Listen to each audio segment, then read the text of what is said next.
All right, Krystal, what's on your radar? Well, Joe Biden and Kamala Harris sat down with civil rights leaders this week in a virtual meeting that up to this point had only been described by participants. However, the one and only Ryan Graham managed to get his hands on the complete audio, and folks, there is a lot there. I got a few clips to play for you today, but you definitely want to subscribe to Ryan's podcast, Deconstructed, to hear a lot more, and trust me, you're going to want to hear a lot more. Now, the first thing you notice in this audio is that many of these leaders not particularly happy with Biden so far. It's particular upset at the selection of Tom Vilsack for Ag Commissioner. You will recall that Vilsack was the one who fired Shirley Sherrod in a deeply shameful incident after Ms. Sherrod was unfairly smeared by Breitbart. They were also disgusted by the idea that Rahm Emanuel would even be considered for anything after his role in covering up the killing of Laquan McDonald. And they seem generally to feel like they weren't getting a lot of specifics in terms of an action plan from Biden on the issues that they cared about the most. Now, over the course of the meeting, Biden directly admits that he doesn't even want to talk about police reform until after Georgia and outright blames defund the police for Democrats' underperformance. He shows himself to be characteristically thin-skinned when challenged at all, something, of course, we've seen before. The perniciousness of hollow identity politics also on full display with Biden in one really bizarre moment lecturing these leaders, quote, "You guys are going to have to start working more with Hispanics who make up a larger portion of the population than y'all do in terms of raw numbers." Always awesome to have some weird zero-sum competition between demographic groups. And he repeatedly shows complete contempt for progressives, referring derisively to AOC's ability to get things done in Congress. But there were three incredibly revealing pieces of information communicated in this call that literally tell you everything you need to know about how the Biden administration is actually going to go. Put together, they are a true bombshell, and honestly, the landscape that we are facing is even worse than I thought. So first of all, Biden repeatedly and aggressively comments about how much his words alone matter. It's probably the most consistent through line of all of his comments. Just listen to how Biden responds to a questioner's specific concern about a lack of action and progress. A lot of people in our community are getting a little anxious because they are not seeing enough of the progress they thought they would have seen at this point. Let's not disappoint them, and let's not get to a place where voters in Georgia begin to second guess. Okay, let me respond. I've got to go. Let me respond. There's a lot to respond to here. Let's get something straight. You shouldn't be disappointed. What I've done so far is more than anybody else has done this far. Okay? Number one. Number two, I mean what I say when I say it. I mean what I say when I say it. I'm the only person who's ever run on three platforms that I was told could not possibly win the election, and I never ceased from it. One was on restoring the soul of this country because of what I saw happen in Charlottesville. That was it. No one else was talking about it. The words of presidents matter. Nobody else, no progressive, was talking about it. I did. So he's asked about progress, and he says, hey, I talked about Charlottesville. Isn't that enough for you people? I mean, in fairness, it is more or less all that he promised on the campaign trail, but you can't really blame people for wanting a little bit more now that Biden is ascending to the heights of American power. Words matter, sure, but actions matter more. Biden, throughout this call, seems not to agree. All right, the second important piece is this. Biden acknowledges that it's going to be extremely tough to get anything passed through Congress, basically throwing up his hands and setting expectations at the ground for what he can actually do. Here he is talking specifically about two voting rights bills. I like H.R. 1 and I like H.R. 4. But let me tell you something. We're going to have a hell of a hard time getting that passed through a Republican Senate. So the question is, what can we do? In the meantime, I'm going to push him. Hell of a hard time, and he's not wrong, of course. Republicans are not going to do a damn thing with him unless it's something you really don't want them to do in the first place, start a new war, cut Social Security, and the like. So you might think that given his acknowledgement of how challenging the congressional landscape is likely to be, that Biden would be ready to get creative in order to deliver some results. Yeah, not so much. And this is the third and absolutely critical piece.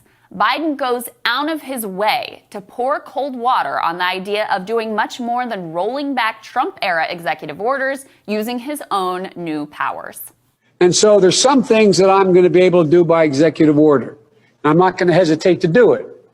But what I'm not going to do is I'm not going to do what Benita, you probably used to get angry with me during the debates when you'd have some of the people you were supporting said, on day one, I'm going to executive order to do this.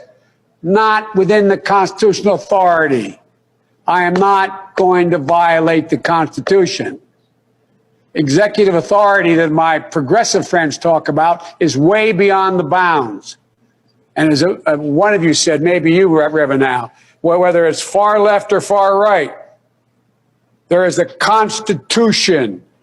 It's our only hope, our only hope.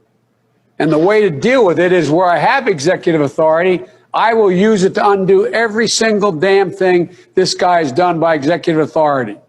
But I'm not going to exercise executive authority where it's questioned, where I can come along and say, I can do away with assault weapons.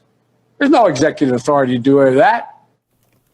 So you can all put your arguments about the class dynamics of canceling student debt back in the drawer, because this guy, he's not planning on doing anything, let alone something as big as that. He's not even going to try, and once again punches left the progressives who dared to suggest he might actually have the power to get something done. So with those words, and more importantly with those intentions, Joe Biden has essentially just flushed his presidency down the toilet, and the country right along with it. He knows he's not going to get anything from Congress. He has no intention of fighting through executive action, and is apparently operating under the delusion that we should all view him as some kind of hero for just saying the words racism in Charlottesville enough times. Well, at least he's committed to giving Mayor Pete the right springboard for his political ambitions. I can't possibly overstate how important Biden's attitude towards executive action really is. It means substantively that we're going to have complete gridlock and next to zero progress. And a lack of progress while the bottom is falling out doesn't mean you stay in the same place. It means collapse. It means destruction. That lack of progress politically means that Democrats are going to get absolutely destroyed in the midterm elections as a nation rightfully enraged by how they've been left out to dry seeks revenge on those at the top. And it means that the populist rage, which brought us Trump and Bernie, is only going to grow in strength and import. When FDR surveyed the utter devastation from the Great Depression, he wrote that, quote, "It is time for the country to become fairly radical for a generation." Joe Biden has surveyed the destruction wrought by not only a depression, but a pandemic and mass social unrest, and decided that now was the time to hew to the right, not to rock the boat, and hope that empty rhetoric alone will suffice. Unless he has a dramatic come-to-Jesus moment and rethinks this foolhardy approach, there will be hell to pay. There is nothing but extreme danger and pain in this safe course that he has chosen. And Sagar, this is it. Like, he's unlikely to have the Senate.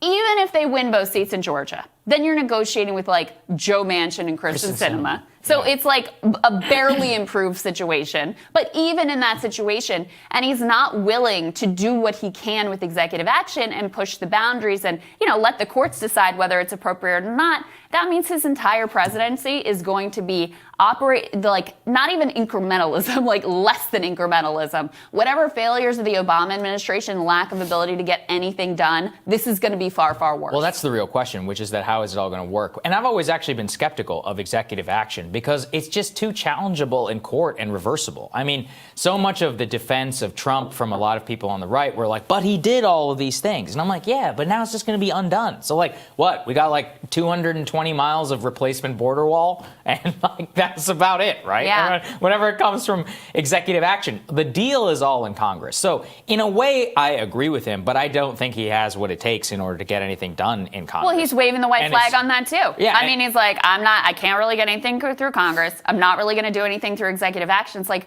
what are you there for? And he gives you that answer too, which is my words alone matter, and that should be enough. My question is if he will adjust course like Obama did later in his administration. But I just still think going all in on executive action is foolish. And he has to try and do something innovative in Congress if he wants to do anything. And the other thing, which always shocks me, is his hectoring, lecturing attitude. It's, one thing having met some of these presidents, their egos are so big. Mm-hmm. The way, that's exactly how Obama used to talk to everybody, right? When they go off the record, he'd be like, you don't understand. All of it was built in, I got elected, who the hell are you? And that's true. But, like you should probably listen to some people. And just the way, it's like you said, Charlottesville, what did he say? He said nobody in the presses were talking about Charlottesville. What are you talking about? Do you think you're the only guy to talk about Charlottesville? Like, wow, that's so brave politics? that you're opposed to racism. I mean, I don't just saying the thing. And that was the thing, is he really took umbrage at the idea that him just like saying the right things wasn't enough, that they actually wanted to see tangible progress and were pushing for very specific executive action. And he's like, I'm probably not going to really do that, but I am going to say the words that you want to hear, so that should ultimately be enough. I am curious what they meant, and I should go listen to the entire thing. I mean, he's not wrong on defund the police whenever he's like, I think defund the police is how they beat the living hell out of us across the country, and I'm not going to lean into anything that would do that. That's true. It's very, look, I agree that defund the police is not a helpful political slogan, but it's also extraordinarily convenient to just pawn off all of the Democratic failures on the left when they've been failing for decades, and to pawn it all off on defund the police when they've been failing and losing ground in these places for decades. So, and specifically under Barack Obama. So I find that a little bit convenient, but it's also like, it's kind of blatant and a little bit too candid to be like, look, we want to do police reform, but let's not say a word about it until we get past Georgia, which I'm sure the right is going to seize on as like, they have a secret agenda, which, I mean, he kind of admits is kind of true. That is politically correct, I think. I mean, I wouldn't know that, especially in a tight race in Georgia, especially with Kelly Loeffler and their strategy is, which I think is probably going to work. So I think that is a correct instinct. But overall, you can see that if you're going to have a blank slate kind of presidency where it's all just going to be rhetoric, that's not going to do anything. And that is the problem. And as you're pointing to, which is that if you're not willing to do something big or try, because I think that's the other thing. America will forgive you if you try and you don't get something done, but they will not forget not trying. Yes. And that is the thing where I think he has a tremendous political liability, where obviously someone can come in from the right and say, hey, I'm actually going to try to do something big. I mean, that's ostensibly what Trump did in 2016, but also it gives you, I mean, he has a total lock on the party, right? And he's essentially writing what the agenda is going to be. I think that's the biggest problem that he has. I think that, in the build up to this election, Trump in his executive orders to try to get people a little more unemployment, whatever, I think people gave him a lot more credit for that than I thought that they would. Because he was the only person who was out there that even appeared to be trying to do anything. Yeah. And so, I disagree about executive action. There's no way that anything's going to get through Congress. This is the only opportunity to get things done. And screw the norms and the guardrails. Go out there, be aggressive, do what you can, and if the court rolls it back, then deal with it as it comes. But for example, if you extend healthcare to people and then the court rolls that back, there's going to be a real public reckoning. And maybe then you do force ultimately congressional action. I just don't think he has any other cards to play. And the fact that he's unwilling to play even the small hand that he has is incredibly illustrative and incredibly telling about how all of this is likely to unfold. It's possible. I mean, always what your problem, though, is you have the risk of the backlash and of just rolling back whatever you tried. And so that's kind of what I see with Trump. Backlash to people getting health care? No, I mean, as long as healthcare's only one. Student debt actually could cause a huge political crisis. I mean, as you could go and you could think about so many. I don't know what else he wants to do. I mean, Trump did a moratorium on student debt payments as well, and that was the payments. He didn't cancel it, and so but there was no backlash to that. I mean, look, it depends obviously on what the executive order is, but if you're actually doing things that people say, okay, I see you trying, and I see that this is having some moderate impact on my life, you get a political benefit, and if the courts roll it back, then you deal with it as it comes. Yeah, no, we'll see. All right, Sagar, looking forward to your radar. That's next.